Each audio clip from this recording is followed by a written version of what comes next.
근데 이제 문제가 걷기만으로는 지방을 빨리 많이 태울 수가 없어요. 그러니까 걷기 운동을 꾸준히 한다는 거는 지방을 천천히 아주 느리게 쓰겠죠. 그러니까 이제 하루에 10,000보, 20,000보를 걷는다고 하더라도 지방이 빠지는 속도 자체는 좀 더딜 수 있는 거예요. 엉덩이, 허벅지, 복부를 동시에 자극할 수 있어요. 하체 근육은 몸 전체 에너지 소비 한 60% 이상을 차지한다고 보시면 돼요. 스쿼트는 사실 바른 자세로 하시는 게 굉장히 중요해요. 집에서 층간소음 없이 할 수 있거든요. 옆으로만 이렇게 왔다 갔다 하시는 건데 전신순환이 되고 내장지방 제거 효과가 좋아요. 그러니까 팔과 다리를 동시에 움직이니까 좀 심박수도 올릴 수 있고요. 심박수가 올라가면서 혈액순환이 원활해지니까 이 내장지방이 잘 빠진다고 생각하시면 될 것 같아요. 이 운동이 좋은 이유는 우선 누워서 할 수 있어요. 운동을 잘 하는 방법을 모르겠다, 그리고 여기저기 아프다, 그리고 난 나이가 있어서 운동하기 힘든데 하시는 분들 다 할 수 있어요.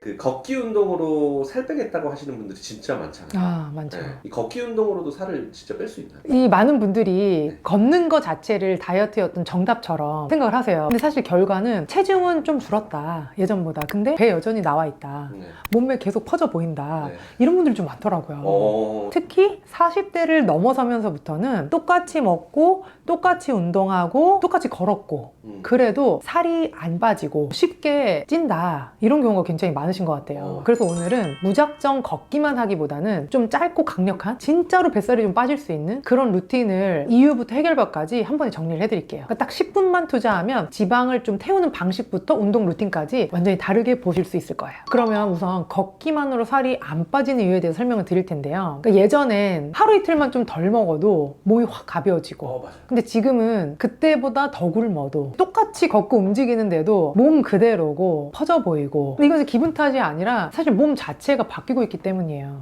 그러니까 첫 번째 변화는 근육량의 감소입니다. 그러니까 근육량이 줄어들면 기초대사량이 당연히 떨어지겠죠. 특히 여성분들 자연스럽게 근육이 줄어들어요. 근데 근육이 우리 몸에 지방을 태우는 엔진이잖아요. 뭔가 영양소가 들어와, 근육이 막 몸을 써, 몸에 들어온 영양소를 사용해, 그러면 이제 지방이 막 태워지는 건데요. 엔진이 줄어드는 거잖아요. 네. 그러면 당연히 지방 연소가 잘 안 되겠죠. 네. 그래서 이제 예전이랑 지금 똑같은 양을 먹었는데 다 태우질 못하니까 남는 잉여 부분이 살이 돼버리는 거예요.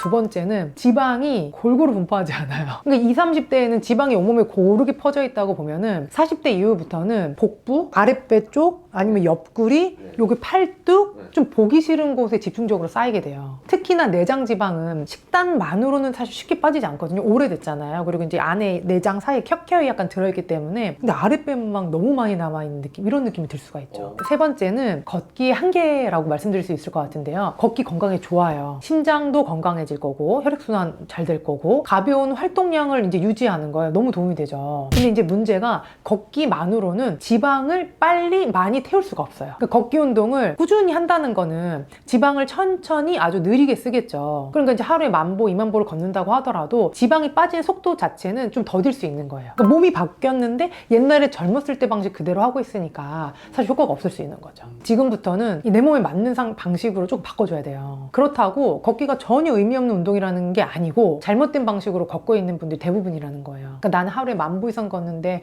왜 이렇게 살이 안 빠지지? 효과가 하나도 없는 것 같아. 이런 분들은 제가 이제 말씀드릴 요 나오는 습관을 하고 계실 확률이 굉장히 높거든요. 그래서 이 걷기 운동의 잘못된 습관에 대해서 한번 설명을 드릴게요. 첫 번째, 보폭이 너무 좁다. 운동 효과를 높이려고 하면은 보폭을 조금만 늘려보세요 라고 하거든요. 그러니까 보폭이 좁은 상태로 너무 많이 걷게 되면 관절만 좀 혹사시킬 수 있겠죠. 팔자걸음이나 약간 안짱다리가 약간씩 있으시거든요. 약간 팔자걸음이나 안짱다리로 발끝만 까딱까딱거리면서 이렇게 걷는 경우가 많아요. 그러면은 발목, 무릎, 고관절이 제 역할을 못하고 혹사시키기가 쉽거든요. 근데 걷기는 온몸의 근육을 쓰면서 걷는 동작이 돼야 돼요. 그래서 관성에 맞게 그냥 흔들흔들 거린다 라고 하면은 10,000보 걸었더니 그날 무릎 아파서 다음날부터 못 걸었잖아, 이런 일이 생겨요. 그렇게 하는 게 아니라 사실 전신 근육을 조금 다 써주는 바른 자세가 필요합니다. 그리고 두 번째는 시선이 바닥으로 떨어져 있다. 걷기 자세에서 시선이 조금 중요한데요. 정면에서 살짝 위, 근데 고개가 숙여지게 되면 이렇게 하면서 그냥 걷는 거예요. 그렇게 되면은 고개 숙여지고 등도 말리고 전신 근육이 막 이렇게 근육을 쓰는 쪽으로 활성화가 안 되겠죠. 그러니까 이제 걷고 왔더니 목이 아파, 걷고 왔더니 어깨가 아파, 이런 분들이 있어요. 이럴 수 있기 때문에 그 시선 처리도 굉장히 중요합니다. 그리고 세 번째는 너무 오래 걷는다. 나 매일 1시간 넘지 꼭 걸어, 막 이렇게 자랑하시는 분들이 있어요. 근데 이제 다이어트가 주 목적이라면은 1시간 걷는 것보다는 제대로 된 전신 운동 10분이 칼로리 소모나 체지방 연소 혹은 근육 자극에 더 좋을 수 있는 거죠. 그러니까 오히려 시간 대비 효율이 낮은 운동이 되어버릴 수 있는 거예요. 그리고 이제 네 번째는 만보라는 숫자에 이렇게 너무 집착하시는 분들이 있어요. 이제 걷기가 좋다 이런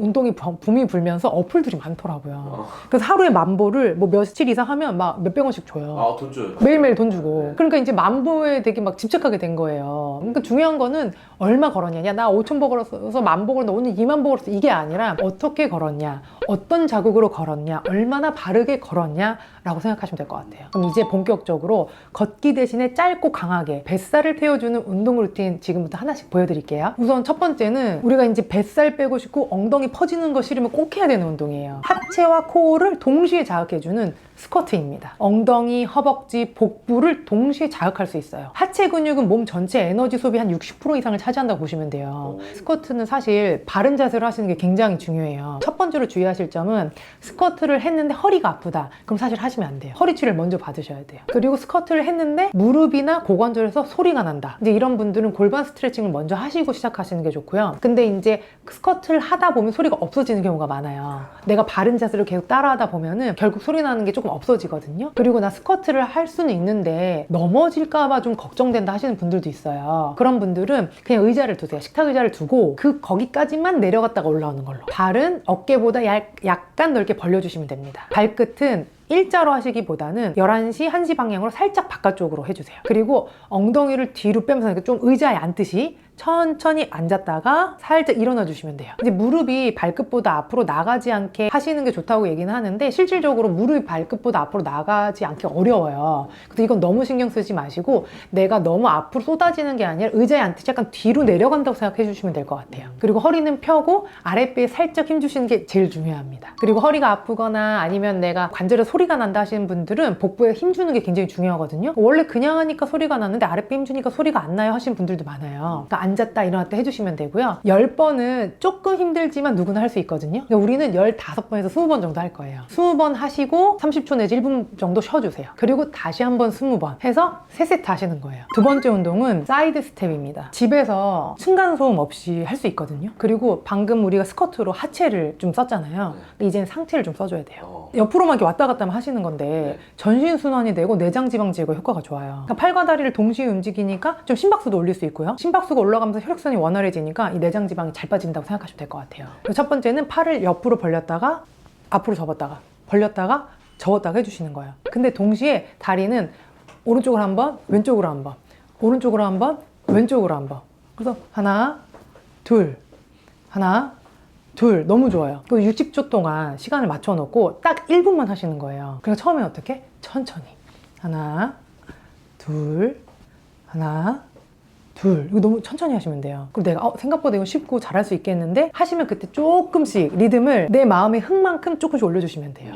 그래서 내가 재밌는 만큼. 그리고 30초 쉬시고 다시 한번 해서 3번만 하시면 돼요. 그럼 60초 운동인데 3번 하는 게 3분이면 끝나잖아요. 얼마나 좋아요. 그리고 세 번째는 복부 호흡 크런치예요. 사실 숨만 잘 쉬고 바른 자세로 호흡만 하셔도 코어가 또 건강해질 수 있거든요. 이 코어 근육은 뱃살을 안으로 잡아주고 몸을 세워주고 이런 근육이라고 보시면 돼요. 이 운동이 좋은 이유는 우선 누워서 할 수 있어요. 운동을 잘 하는 방법을 모르겠다. 그리고 여기저기 아프다. 그리고 난 나이가 있어서 운동하기 힘든데 하시는 분들 다 할 수 있어요. 바닥에 편하게 누우셔서 무릎을 세워주세요. 이렇게 누운 상태에서 이제 숨을 쉬실 건데 이제 숨을 내쉴 때 중요한 게 뭐냐면 온몸에 있는 내 척추뼈 있잖아요. 바닥으로 꾹 눌러주시는 거예요. 그 상태에서 크게 들이마시고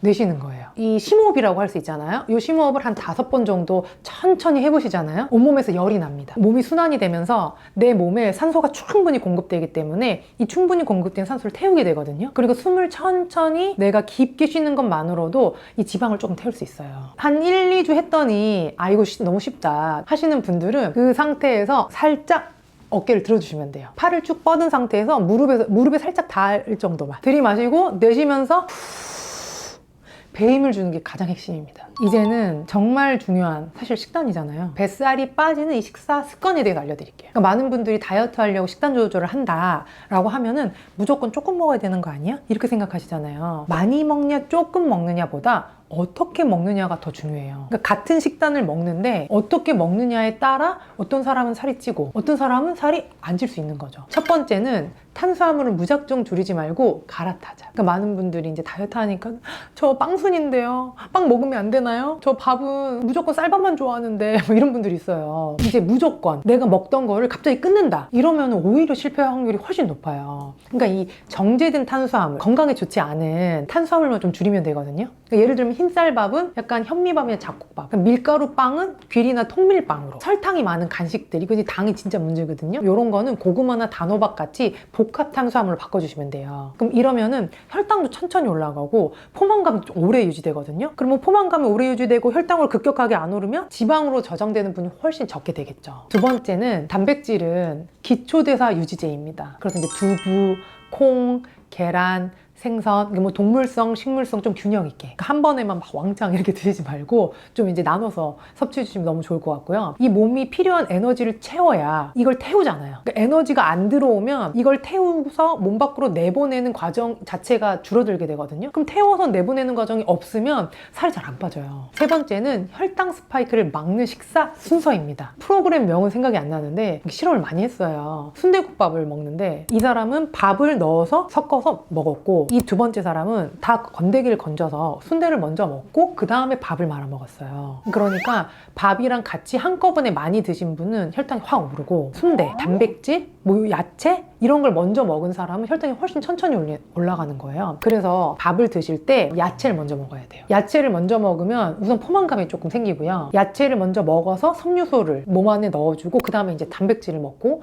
마지막으로 탄수화물을 먹게 되면 탄수화물이 빨리 분해돼서 우리 몸에서 혈당이 급격하게 오르는 걸 좀 막아줄 수가 있어요. 그러니까 지방으로 전환되는 속도가 줄어들게 되기 때문에 이 먹는 순서만 바꿔도 이 다이어트가 정말 효과적으로 바뀔 수 있어요. 그리고 이제 네 번째는 식후 10분 움직이는 사람만 살이 빠진다. 그러니까 밥 먹고 가만히 있으면 먹은 거 그대로 혈당 쫙 올라가고 바로 분해시켜서 다 뱃살. 근데 먹고 나서 뒤꿈치 들기 운동, 혹은 먹고 나서 요즘 날씨 좋잖아요, 10분만 걷는 거예요. 이렇게 이런 가벼운 동작들만으로도 혈당을 확 오르는 걸 막게 되고 지방으로 쉽게 전환되는 걸 막아줄 수 있어요.